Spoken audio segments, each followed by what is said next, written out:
Hello दोस्तों, आप लोग कैसे हैं। और आप सभी का स्वागत है अपने YouTube चैनल एक ही पाठ्यक्रम पर। जैसा कि नंबर सिस्टम में आज हम लोग पार्ट 3 पढ़ने वाले हैं और उस पार्ट 3 में आज हम लोग पढ़ने वाले हैं प्राइम नंबर। आप देखते हैं प्राइम नंबर के सारे डाउट्स आज क्लियर होंगे। प्राइम नंबर क्या होता है? ऐसी संख्याएं जिनके केवल दो गुणनखंड होते हैं, वो सभी क्या कहलाती हैं? अभाज्य संख्या। ऐसी संख्या जिनके केवल दो गुणनखंड होते हैं। यदि प्राइम नंबर ये की होती हैं जिसके ओनली 2 फैक्टर होते हैं। और वो कौन कौन से फैक्टर होते हैं ये भी ध्यान रखेंगे। मतलब एक तो 1 होगा और एक स्वयं, बस। जैसे 2 यहाँ पे लिखेंगे 2, 3, 5, 7, 11, 13, 19, 17, 19, ये सब जो संख्याएं हैं हमारी क्या है? प्राइम नंबर है। अब इन सब की अगर हम गुणनखंड की बात करें तो 2 का या तो एक गुणनखंड है या एक स्वयं 2, 3 का भी 1 और स्वयं, ये होती है ओनली 2 फैक्टर। वो भी एक इटसेल्फ एंड एक 1, एक और स्वयं जो होगा इसका फैक्टर होगा। तो ऐसी सभी संख्याएं प्राइम नंबर कहलाएंगी। यहाँ से क्वेश्चंस और बनते हैं, हम उसको ध्यान देंगे यहाँ पर। जैसे यहाँ पॉइंट डाल के लिखेंगे नंबर 1, सबसे छोटी, यहाँ लिखेंगे सबसे छोटी अभाज्य संख्या। सबसे छोटी अभाज्य संख्या होती है 2। उसके बाद लिखेंगे सबसे छोटी विषम अभाज्य संख्या, विषम प्राइम नंबर, वो होती है 3। ये अभाज्य संख्या लिख लेंगे। सबसे छोटी विषम अभाज्य संख्या वो 3 होती है। उसके बाद से लिखेंगे 2 अंकों की सबसे छोटी अभाज्य संख्या क्या होगी? अभाज्य संख्या वो 11 हो जाएगी। 2 अंकों की सबसे छोटी अभाज्य संख्या 11 हो गई। उसके बाद इस तरह 2 अंकों की सबसे बड़ी अभाज्य संख्या क्या होगी बताएंगे? सबसे बड़ी अभाज्य संख्या 97 हो जाएगी। इसी तरह से हम लिखेंगे 3 अंकों की, ये आगे क्वेश्चन आएंगे वहाँ पर, तो इसका सबका यूज होगा। 3 अंकों की, ये सब क्वेश्चन डायरेक्ट फैक्ट में पूछता है तथ्य के रूप में। 3 अंकों की सबसे छोटी अभाज्य संख्या क्या होगी बताएंगे? ये हो जाएगी 101। और 3 अंकों की सबसे बड़ी अभाज्य संख्या ये हो जाएगी 997। तो ये 3 अंकों तक ध्यान रखेंगे। बाकी ये आगे आएगा तो हम इसको तो निकाल लेंगे फैक्टर कर। बट यहाँ एक और लिख लेंगे यहीं पर 4 अंकों की सबसे छोटी अभाज्य संख्या। 4 अंकों की सबसे छोटी अभाज्य संख्या जो होगी, और वो होगी 4 अंकों की सबसे छोटी अभाज्य संख्या 1009 होगी। कई लोग तो ये सोच रहे होंगे कि यहाँ पे देखते हैं कि 1001 क्यों नहीं हुई? 1003 भी हो सकती थी, 1007 भी हो सकती थी, 1009 ही क्यों हुई प्राइम? ये तो प्राइम नंबर है। तो इसके फैक्टर भी पूछ लेता है कहीं कहीं। तो इसके फैक्टर अगर हम देखें तो ये 13 से डिवाइड है, 13 × 37 होगा, ये 17 से होगी। और इसका डिवाइड कर लेना, जितना आएगा यहाँ पे लिख देना। और उसके बाद 1007 का होता है 19 × 53, और ये प्राइम है। ये कभी कभी इन फैक्टर में कैलकुलेशन में इसका बेनिफिट मिलेगा, जहाँ पर हमारा टाइम बचेगा। तो 1001 का 13 × 7 इसका फैक्टर होता है। इसका 17 समथिंग आएगा, इसमें डिवाइड कर लेंगे। और इसका 1953 होता है। 1009 जो है पहली 4 अंकों की प्राइम, सबसे छोटी प्राइम नंबर है। तो इतनी बातें हम लोग सीख चुके हैं, इसको नोट करेंगे और हम लोग आगे बढ़ते हैं। और अब आगे देखेंगे इसमें कौन से और क्वेश्चंस बन सकते हैं। प्राइम नंबर के आज हम लोग कोई भी डाउट नहीं छोड़ने वाले हैं। इसके बाद अगर हम बात करें तो कुछ ऐसी संख्याएं होती हैं जो देखने में तो प्राइम होती हैं बट प्राइम नहीं होती हैं, जैसे 119, इसका फैक्टर लिखेंगे। उसके बाद लिखेंगे 221, इसका फैक्टर लिखेंगे। और इसके बाद आप लिख लो 247, इसका फैक्टर बताएंगे। और इसके बाद 437 और 551, ये सब प्राइम नंबर हैं। ये सब प्राइम नंबर हैं। ये सब प्राइम नंबर नहीं हैं, देखने में तो प्राइम नंबर लग रहे हैं लेकिन प्राइम नंबर नहीं है, भाज्य संख्याएं नहीं है, इसका ध्यान रखना है। कभी कभी गलती में हम लोग क्या करते हैं, इसको देखते हैं कि हाँ ये नहीं कटे किसी से, तो इसको हम मार के चले जाते हैं, बट ऐसा नहीं करना है। हम लोग इस सारे के फैक्टर लिख लेंगे। तो इसको तो देखें तो 7 × 17, 17 7 119 होता है। इसका होता है 13 × 17 और 247 का होता है 13 × 19। उसके बाद 437 का होता है 19 × 23 और 551 का होता है 19 × 29। ये इसके फैक्टर हैं और इस सब को हम ध्यान रखेंगे। 19 × 29 होता है, तो ये हमें कैलकुलेशन में भी काम आने वाले हैं, इसलिए हम इसको ध्यान रखेंगे और ये गलती हम नहीं करेंगे जल्दी में। जहाँ भी ये दिखाई दे हमें कि पहचान जाएंगे इसका फैक्टर क्या है या फिर ये प्राइम नंबर नहीं है। देखने में तो प्राइम नंबर लगते हैं बट ये प्राइम नंबर नहीं है। इसके बाद हम लोग देखते हैं अगला फैक्टर क्या बन सकता है इसमें।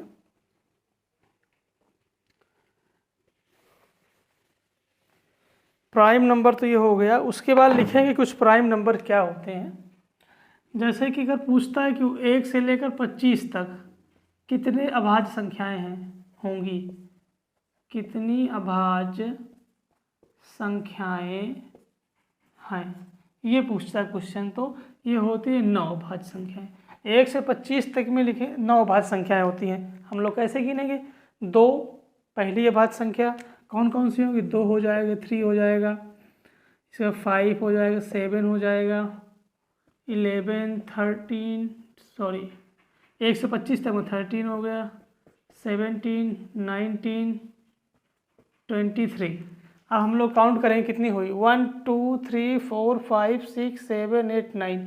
ये 1 से 25 तक कितनी अभाज्य संख्याएं होती है और 9 होती है। कौन कौन सी होती हैं, ये होती हैं आपके सामने हैं, 2 3 5 7 11 13 17 19 और 23। ये 9 संख्याएं जो 1 से 25 के बीच में पड़ भी रही हैं और अभाज्य संख्याएं भी। तो इस तरह से क्वेश्चन पूछता है कि 1 से 25 के बीच में कितनी अभाज्य संख्याएं होंगी, तो इसका आंसर होगा 9।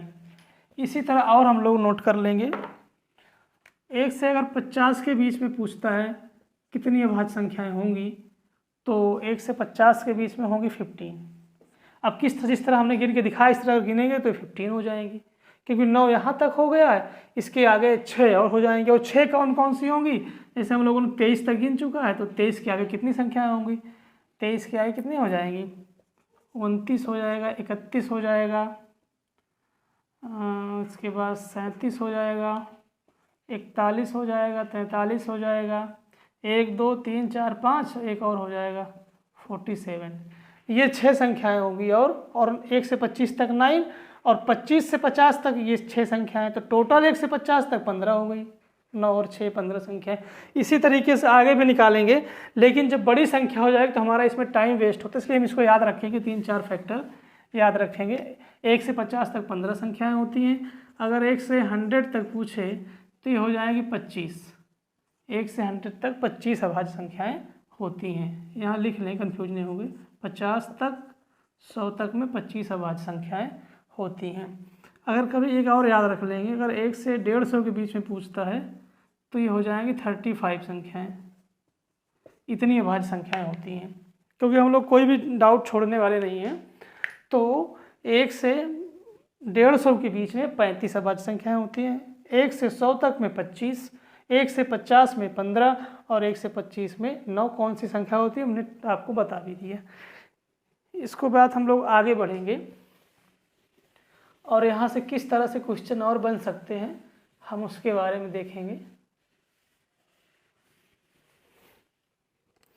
तो यहाँ पे कुछ क्वेश्चंस हम लिख सकते हैं और एक चीज़ और ध्यान रखेंगे, सम और विषम हम लोग पढ़ लेंगे यहाँ पर थोड़ा सा, कि सम क्या संख्या क्या होती है, विषम क्या होती है। सम संख्या जिसे हम बोलते हैं इवन नंबर, इवन नंबर, और ये होता है विषम संख्या।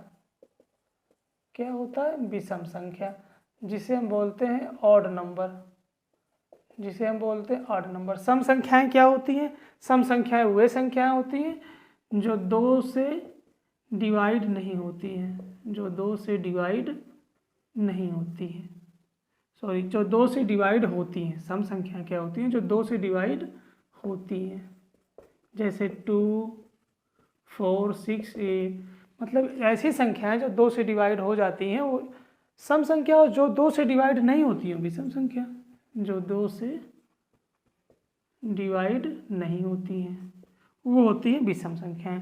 इसमें जैसे 3, 5, 7, ये माइनस इनफाइनाइट से प्लस इनफाइनाइट के बीच में जितनी संख्याएं आती हैं और जो 2 से डिवाइड नहीं होती हैं वो विषम संख्याएं। सम संख्याएं क्या है? जो विषम नहीं हो सम है, और जो सम है वो विषम नहीं है, इन 2 से डिवाइड नहीं होगी।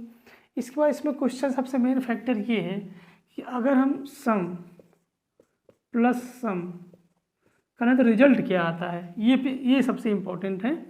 मतलब इवन, अगर हम इवन प्लस इवन करें, इवन प्लस इवन करें तो इसका रिजल्ट क्या आएगा। उसके बाद से अगर विषम प्लस विषम इसको ऐड करें, अगर ऑड और ऑड को ऐड करें तो रिजल्ट क्या आएगा। तो सम और सम को हम जोड़ेंगे तो ये हमेशा सम ही आता है। कैसे आता है? जैसे 2 + 4 ऐड करेंगे तो 6 आएगा, और 6 आएगा, और 6 भी क्या है? इवन नंबर है, इसलिए जो इसका रिजल्ट आ रहा है वो सम संख्या आ रही है। लेकिन विषम विषम को भी अगर हम ऐड करेंगे, यहाँ पर देख लेंगे 3 + 5 = 8, अगर हम विषम विषम को भी ऐड करेंगे तो भी सम रिजल्ट आ रहा है। इस रिजल्ट पे ही क्वेश्चन बनने वाले हैं आगे। अगर हम एक सम हो और एक विषम हो तब रिजल्ट क्या आएगा, पहले हम रिजल्ट देखें। एक सम पहले ले लेते हैं, सम 2 ले लेते हैं और विषम 3 ले लेते हैं, इसे ऐड करेंगे 5 रिजल्ट आया। 5 क्या है? विषम है। तो एक सम अगर एक विषम को हम देखेंगे तो रिजल्ट क्या आएगा? विषम आएगा। उसी तरह से अगर हम सम का मल्टीप्लाई करेंगे विषम से तब रिजल्ट क्या आएगा, पहले इसको हम प्रूव करते हैं। सम 2 ले लेते हैं, विषम 3 ले लेते हैं, और 3 दूनी 6 आ गया। तो 6 रिजल्ट क्या है? हमारा सम है। अगर सम का विषम से मल्टीप्लाई करेंगे तो रिजल्ट क्या आएगा? सम आएगा। ऐसे चेक कर लेंगे, फार्मूला बना लेंगे। इसी तरह अगर हम विषम को विषम से मल्टीप्लाई करेंगे, यानी विषम का मल्टीप्लाई अगर हम विषम से करेंगे, यानी ऑड को ऑड से मल्टीप्लाई करेंगे, तब क्या आएगा? पहले सिद्ध करते हैं। मान लो 3 × 5 दोनों विषम है, = 15, यानी तब हमारा रिजल्ट 15 क्या है? विषम है। 2 से नहीं कट रही तो विषम हो गई, तो इसलिए इसका रिजल्ट क्या आएगा? विषम आएगा। ये 4-5 पॉइंट हैं, इसको हम ध्यान रखेंगे। यानी सम को सम से ऐड करेंगे तो रिजल्ट जो आएगा वो सम आएगा, विषम को विषम से ऐड करेंगे तो भी रिजल्ट सम आएगा। कैसे आएगा ये सब आप देख चुके हैं। सम को विषम में ऐड करेंगे तो विषम आएगा, सम को अगर विषम से मल्टीप्लाई करेंगे, यहाँ आप 2 और 3 संख्याओं को रख के रिजल्ट निकाल लेना। यहाँ पे अगर भूल भी जाते हो तो यहाँ पे आप रख के निकाल लेना कि रिजल्ट क्या आ रहा है। उसी तरह विषम को विषम से मल्टीप्लाई करेंगे तो विषम आएगा।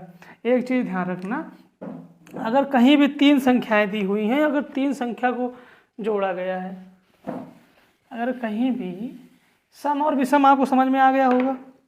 उसके बाद से अगर कहीं भी अगर दिया है a + b + c = 54, मतलब =54 दिया गया है, और आपसे ये कहा जाए कि ये तीनों अभाज्य संख्याएं हैं, ये कहा जाए ये तीनों क्या हैं? अभाज्य संख्याएं हैं। ये तीनों अभाज्य संख्याएं हैं, तो आप ये बताइए कि अगर इन तीनों अभाज्य संख्याएं, क्योंकि अभाज्य संख्याएं क्या होती हैं? विषम होती हैं। अभाज्य संख्या सम एक ही संख्या है और वो है 2, वो है 2। मतलब अभाज्य संख्याएं, सम अभाज्य संख्या केवल एक है और वो है 2, बाकी सारी अभाज्य संख्याएं क्या है? विषम है। दुनिया की सारी अभाज्य संख्याएं विषम है, एक संख्या सम है और वो क्या है? 2। तो अब ये बताइए कि अगर 3 संख्या का दी है कि 54 है, तीनों कह रहा है क्वेश्चन में कि तीनों अभाज्य संख्या हैं, तो अब ये बताइए कि अभाज्य संख्या हमको पता है कि सब ऑड होती हैं, केवल एक सम होती है। अगर हम 3 ऑड जोड़ देंगे, मान लो 3, 5, 7, तो रिजल्ट क्या आएगा? 5, 3, 8, 7, 15, रिजल्ट विषम आएगा। कोई भी 3 अभाज्य संख्या जोड़ेंगे तो मतलब तीनों को अगर हम विषम विषम कर देंगे तो रिजल्ट विषम आएगा। तो इसलिए हम तीनों को विषम तो नहीं कर सकते। अगर हम 2 को विषम करेंगे तो सम आ जाएगा रिजल्ट, और सम ही लाना है, और सम में फिर सम जोड़ेंगे तो सम संख्या आ जाएगी। इसका मतलब है कि इसमें एक संख्या सम होगी और 2 होगी। अगर a + b + c 54 दिया है, 54 दिया है और तीनों अभाज्य संख्याएं हैं, तो इसका मतलब हो गया कि तीनों में एक संख्या जो होगी वो सम होगी, और सम एक ही संख्या अभाज्य संख्या 2, इसलिए हम c को 2 मान लेंगे। तो अब क्या बचेगा यहाँ से? a + b हमारा हो जाएगा 52। अगर हम इसको 2 मान लेंगे तो a + b का योग 52 होगा। अब इसमें हमको नहीं पता है कि a कितना है, b कितना है, बट इन दोनों का सम जो है 52 होगा। तो इस तरह से फैक्ट आगे क्वेश्चंस में हम देखेंगे। तो ये हमने समझाने के लिए कर दिया कि एक ही सम संख्या अभाज्य है, वो है 2, और जो रिजल्ट हमने बताया थे सम विषम को यहाँ पे आने वाले हैं। तो इसी पे हम लिखने वाले हैं, एक क्वेश्चन लिखेंगे। यदि क्वेश्चन नंबर 1, यदि ए बी और सी अभाज्य संख्याएं हैं, अभाज्य संख्याएं हैं, तो अभाज्य संख्याएं हैं और अभाज्य संख्याएं हैं और a + b + c, a + b + c = 54, a + b + c = 54 है। तो a का है, तो a का अधिकतम मान क्या हो सकता है? a का अधिकतम मान क्या होगा? a का अधिकतम मान क्या होगा?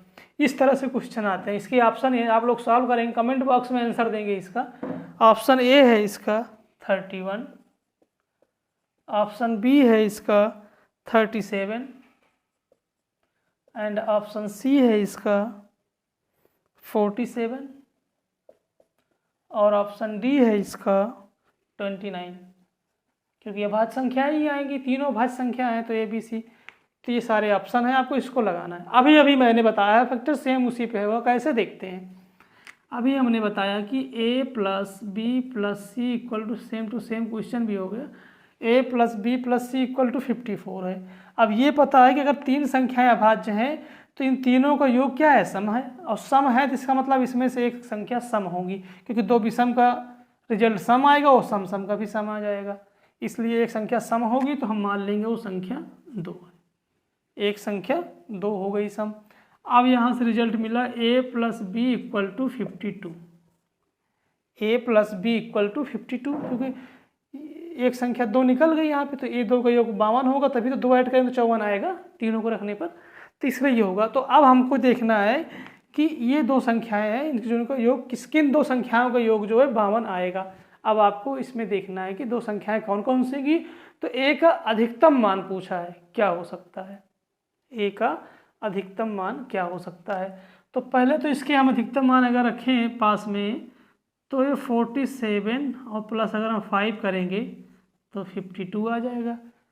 7, 5, 12 नहीं, 47 पे 5 ऐड करेंगे तो 52 आ जाएगा आपका। इसका मतलब यह होगा कि a का अधिकतम मान हम 47 रख सकते हैं। अब इससे ज़्यादा भी हो सकता है क्या? चेक करेंगे। 48 तो अभाज्य संख्या नहीं है, 49 अभाज्य संख्या नहीं है, 50 अभाज्य संख्या नहीं है, 51 अभाज्य संख्या नहीं है, और 52 तो है ही नहीं है, सम संख्या है। तो इसलिए पहली सबसे ग्रेटेस्ट जो होगी अधिकतम संख्या वो 47 होगी और एक 5 होगी, दोनों का योग 52 आ जाएगा। मतलब ये a हो गया, ये b हो गया और c = 2 हो गया। इन्हीं तीनों संख्याएं की अगर हम बात करें तो 2 + 5 + 47 = 54 आएगा। आप चेक कर ले, 5 2 7 और 47 7 54, ये संख्या है। उस पर पूछा तो एक संख्या अधिकतम संख्या कौन सी होगी, या फिर एक संख्या का अधिकतम मान ये हो जाएगा, एक इवन होगी। तो अभी इवन और ऑड का जो मैंने बताया वो इसका यूज यहाँ पे हो रहा है कि नहीं, कि अगर ये सम संख्या दे दिया है, तीनों अभाज्य संख्या है, तो इसका मतलब कि इन तीनों में एक संख्या 2 होगी, इसलिए हमने सी को 2 मान लिया। आशा करते हैं कि क्वेश्चन आपको समझ में आया होगा।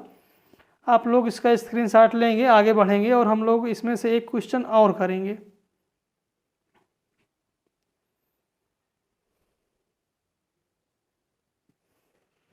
इसी तरह एक क्वेश्चन और लिखेंगे।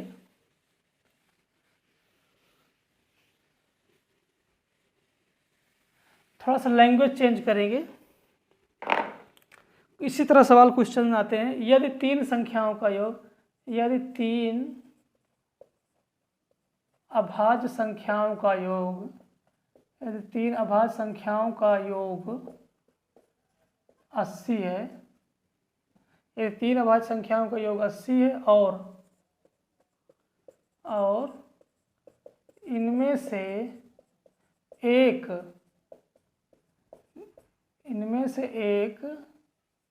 दूसरे से 16 अधिक है, 16 अधिक है। 3 अभाज्य संख्याओं का योग 80 है और इनमें से एक दूसरे से 16 अधिक है, तब इन संख्याओं में से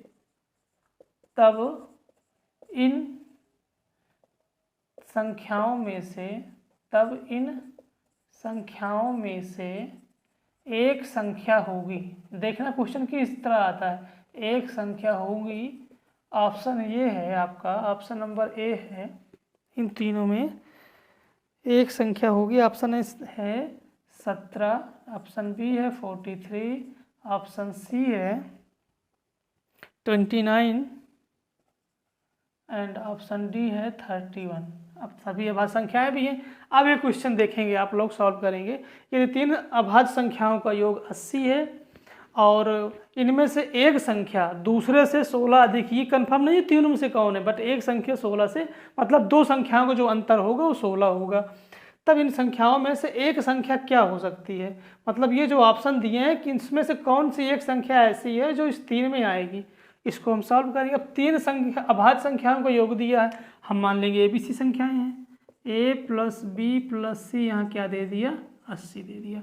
और जब 80 दिया तो आपके दिमाग में आएगा ये सम संख्या है, और जब सम संख्या है तो इसका मतलब कि यहाँ पे एक संख्या 2 होगी, ये कन्फर्म, ये हमने बता चुका है। और ये जब देगा तो ये सम देगा पेपर में, ऐसा नहीं कि विषम दे देगा, सम ही देगा, तभी ये फैक्ट लागू होगा। तो एक 2 होगा, इसका मतलब ये हो गया कि अब A + B कितना होना चाहिए 78।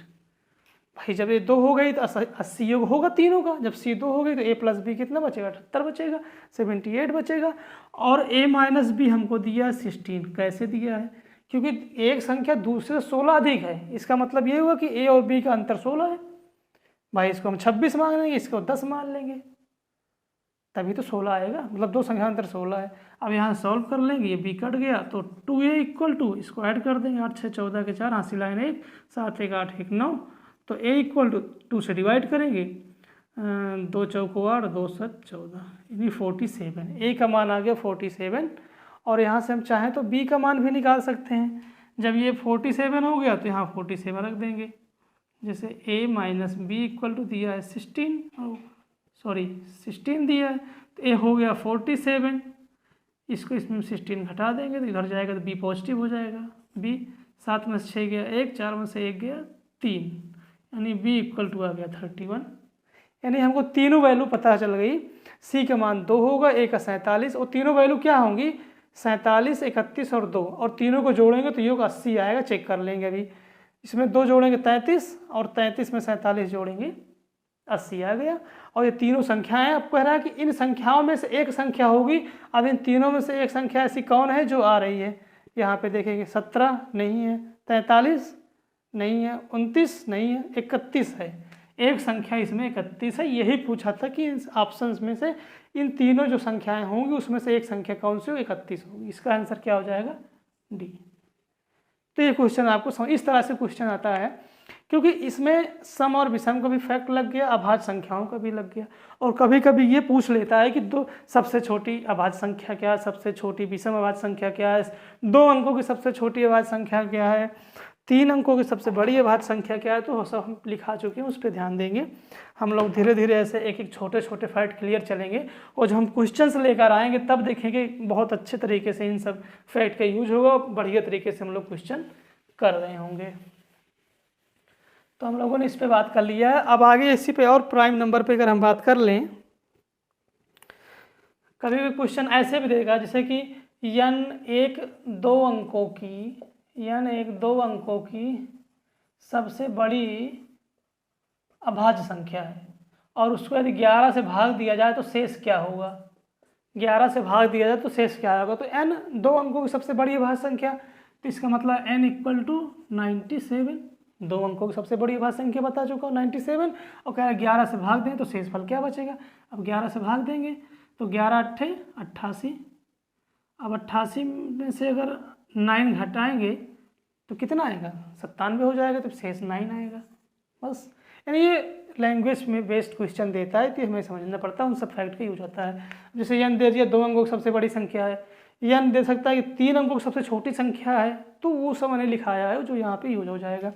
तो आशा करते हैं कि प्राइम नंबर आपको समझ में आ गई होगा। और आगे लिखेंगे ट्विन प्राइम नंबर क्या होता है। ट्विन प्राइम नंबर इसे कहते हैं जुड़वा अभाज्य संख्या, इसे कहते हैं जुड़वा अभाज्य संख्या। अब ये संख्याएं क्या होती है, ट्विन प्राइम। हम लोग आज सारे प्राइम कॉन्सेप्ट क्लियर करेंगे। ट्विन प्राइम नंबर जुड़वा अभाज्य संख्या क्या होता है, ऐसी अभाज्य संख्याओं का जोड़ा जिनमें 2 का अंतर हो। कैसे, जैसे 3 5 5 7 11 13 17 19 और 29 31 और आपका 41 और 43। इसी तरह से ऐसी संख्याएं कौन कौन सी हैं। यहाँ पे क्या है कि ये दोनों जो पेयर बन रहे हैं, इसमें दोनों का अभाज्य होना, दोनों का प्राइम होना अनिवार्य है। ये होता है ट्विन प्राइम नंबर, ऐसा युग्म जो दोनों में 2 का अंतर हो। देखो 3 और 5 में 2 का अंतर, 5 7 में 2 का अंतर, 11 13 में 2 का अंतर, 17 19 में 2 का अंतर, यानी सब में 2 का अंतर है और दोनों प्राइम नंबर हैं। इसलिए ये सब क्या कराएंगे, ट्विन प्राइम नंबर, मतलब दोनों प्राइम नंबर है और 2 का अंतर है, तो ट्विन प्राइम नंबर हो गया। बस इसमें इतना ही फैक्ट रखना है। और इसी के नीचे देखेंगे और होता है को प्राइम नंबर इसे कहते हैं सहअभाज्य संख्या। अब ये क्या होती है, सहअभाज्य संख्याएं क्या होती हैं, ऐसी संख्याओं का युग्म या ऐसा युग्म जिसका HCF 1 हो। अब HCF का मतलब क्या होता है, जिसका MSA मासा जिसे बोलते हैं, HCF जो है उसका मासा 1 हो। कैसे, यहाँ पे नोट कर लेंगे, मतलब यहाँ दोनों संख्याओं का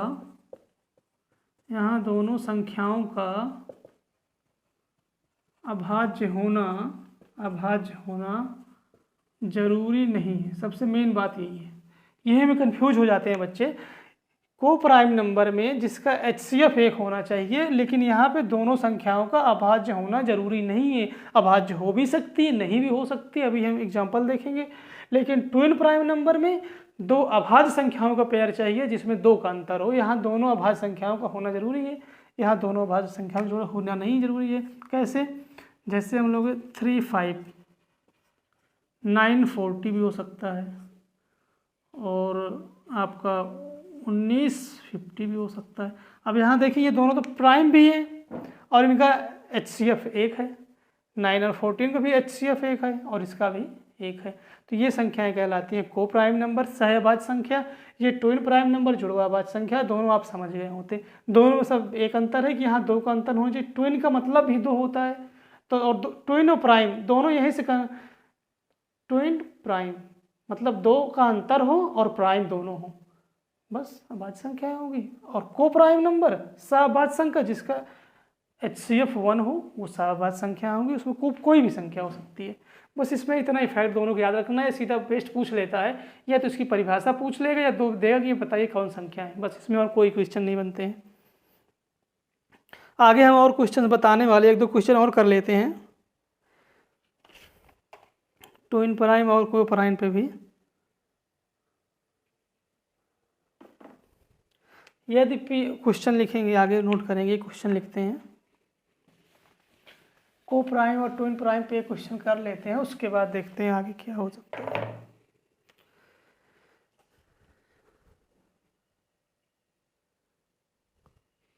यहाँ लिखेंगे यदि P और Q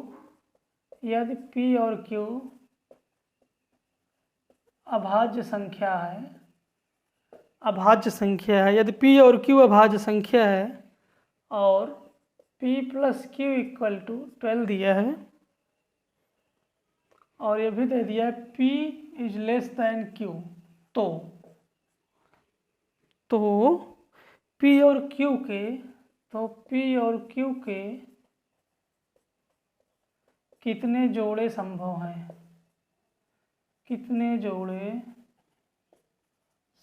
हैं, ये क्वेश्चन है। और आपका ऑप्शन ये है 1, ऑप्शन बी है 2, ऑप्शन सी है 3, ऑप्शन डी है 4। अब इसको हम लोग सॉल्व करेंगे। कैसे सॉल्व करेंगे? क्वेश्चन यदि P और Q अभाज्य संख्याएं हैं और P + Q = 12 है और आपको ये भी दिया कि P का मान जो है वो Q से छोटा है, तो P और Q के कितने जोड़े संभव हैं, P और Q की, जो कि इसका ऐड ये होना चाहिए। P + Q हम लोगों को दे दिया 12 है। अब यहाँ पे ध्यान देंगे P और Q, और ये कहा है कि दोनों अभाज्य संख्याएं हैं, तो अब आप कैसे कितने जोड़े संभव हैं। अगर हम A का मान 1 ले लें और Q का मान 11 ले लें तो 12 हो जाएगा और दोनों अभाज्य संख्याएं हो जाएंगी। अभाज्य संख्याएं हैं कि नहीं है? ठीक। दूसरी बात यह है कि एक अभाज्य संख्या होती है कि नहीं, यहाँ पे बताएंगे। सभी लोग कमेंट बॉक्स में बताएंगे 1 क्या है, प्राइम नंबर है, अभाज्य है कि नहीं। ये प्राइम नंबर है कि नहीं है, इसको जानना बहुत ज़रूरी है, प्राइम नंबर है कि नहीं है। चलिए आगे उसके बाद हम बात करते हैं। इसके बाद हम क्या, P का मान अगर 2 रखेंगे तो यहाँ पे 10 रखना पड़ेगा, और ये प्राइम नहीं है। कहा है कि P और Q दोनों अभाज्य संख्या है, प्राइम है, बट ये केस नहीं बनेगा। अगर हम यहाँ 3 रखेंगे तो यहाँ हमें 9 रखना पड़ेगा। 9 प्राइम है? नहीं है। यहाँ 4 रखेंगे तो यहाँ 8 रखना पड़ेगा, तभी तो योग 12 आना चाहिए, तो ये भी नहीं है क्योंकि दोनों प्राइम नहीं है। अगर यहाँ 5 रखेंगे तो यहाँ 7 रखना पड़ेगा, और ये 5 और 7 को जोड़ेंगे 12। तो एक केस तो ये बन गया। दूसरा केस ये बन सकता है कि नहीं, ये कमेंट बॉक्स में बताएंगे आप। एक प्राइम है कि नहीं है, ये तो प्राइम है बट एक है कि नहीं ये बताना है आपको। अगर यहाँ 6 रखेंगे यहाँ 6 हो जाएगा, ये भी प्राइम नहीं है। 6 तो प्राइम नंबर नहीं है। अगर यहाँ 7 रखेंगे और यहाँ 5, तो एक पेयर ये बन सकता है भाई, 5 और 7 हो सकता है, 7 और 2 पेयर बन गया। इसके बाद से अगर हम 8 रखेंगे तो फिर 4 रखना पड़ेगा, फिर 9 रखेंगे तो 3 रखना पड़ेगा, पेयर नहीं पड़ेगा, और 10 का 2 पेयर नहीं बनेगा। तो इसका मतलब ये हो गया कि हमारे पास कितने जोड़े बन सकते हैं, 7 5 और 7 5, 5 7, ये 2 ही जोड़े बन सकते हैं। इसका आंसर 2 हो जाएगा, और एक जो है ये हमारी प्राइम नंबर नहीं है। इसको ध्यान रखेंगे, एक क्या है, प्राइम नंबर नहीं है। Point to be noted.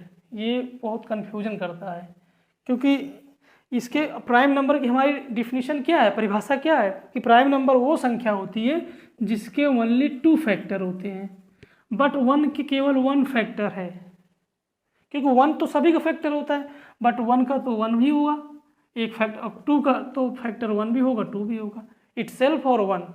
But यहाँ पे 1 का एक ही फैक्टर है, इसलिए इसे हम अभाज्य संख्या की श्रेणी में नहीं रखते हैं। एक अभाज्य संख्या नहीं है और ना ही भाज्य संख्या है। अभी हम लोग भाज्य संख्या भी देख लेंगे। आशा करते हैं क्वेश्चन समझ में आया होगा। अब हम लोग एक पॉइंट यहाँ पे और देखेंगे थोड़ा सा, वो है आपका भाज्य संख्या, जैसे कि हम लोगों ने पढ़ा क्या, नेचुरल नंबर, हम लोगों ने पढ़ा था नेचुरल नंबर, प्राकृतिक संख्या। इसको हम लोगों ने 3 पार्ट में बांटते हैं, 3 पार्ट में बांटते हैं। एक तो होती है प्राइम नंबर, एक हो गई प्राइम नंबर, एक 1 को अलग रख देते हैं, और एक होती है कंपोजिट नंबर, एक होती है कंपोजिट नंबर, इसे कहते हैं भाज्य संख्या। इसे तो प्राइम नंबर हम लोगों ने पढ़ लिया। अब एक क्या है, ये ना तो भाज्य है, यहाँ लिख लेंगे, ना तो प्राइम है, ना तो अभाज्य है, और ना भाज्य है, मतलब ना कंपोजिट है। इसको जैसे जीरो क्या था, ना धनात्मक था ना ऋणात्मक था, वो अलग पूर्णांक था, इंटीजर्स को 3 में डिवाइड किया था। इसी तरह से नेचुरल नंबर को 3 पार्ट में बांटते हैं, एक प्राइम नंबर होती है, एक कंपोजिट नंबर होती है, और एक को अलग रखते हैं, ना तो भाज्य ना भाज्य है, क्योंकि दोनों कंडीशन को ये फुलफिल नहीं करता। कैसे, इसको हम पढ़ चुके हैं कि इसके ओनली 2 फैक्टर चाहिए, इसका केवल 1 होता है। और भाज्य संख्या जो होती है, इसकी जो डिफिनीशन है, इसमें मोर देन 2 फैक्टर है, यानी 2 से अधिक गुणनखंड हो, 2 से अधिक गुणनखंड हो तो वो संख्या कहलाएगी भाज्य संख्या। जैसे 4, 6। अब कैसे 2 से 4 का अगर 3 का देखें तो अभाज्य संख्या में आ गई, तो 4 हो गए, 4 का फैक्टर अगर हम करें तो 1 होगा, 2 होगा और 4 होगा। क्योंकि भाई 4 जो है 1 से भी कटेगी, 2 से कटेगी और 4 से भी कटेगी, तो इसके मोर देन 2 फैक्टर हैं, 2 से अधिक गुणनफल हो गए, 1, 2, 3। जब 3 हो गए तो भाज्य संख्या हो गई। इसकी सिर्फ इतना ही देखना है। और यहाँ एक और रखेंगे, सबसे पहली, यहाँ लिखेंगे पहली भाज्य संख्या। पहली भाज्य संख्या क्या होगी, वो 4 होगी। पहली भाज्य संख्या 4, पहली कंपोजिट नंबर 4 होगी। जिसके 2 से अधिक गुणनखंड होंगे वो भाज्य संख्या होगी, जिसके केवल 2 गुणनखंड होंगे वो अभाज्य संख्या होगी। प्राइम नंबर एक ना तो भाज्य है ना भाज्य है। इसके बारे में हम लोगों ने सीख लिया, क्वेश्चंस भी कर लिया, और आशा करते हैं कि आज की क्लास आपको पसंद आई होगी। और इसी के साथ आप चैनल को लाइक, सब्सक्राइब और शेयर करिए, क्योंकि ये अभी हमारा शुरुआत है और आप लोगों का सहयोग बहुत ज़रूरी है। हमारी सारी क्लासेस यूट्यूब पर फ्री हैं, एक पाठ्यक्रम चैनल पर। तो आज बस इतना ही। धन्यवाद। जय हिंद, जय भारत।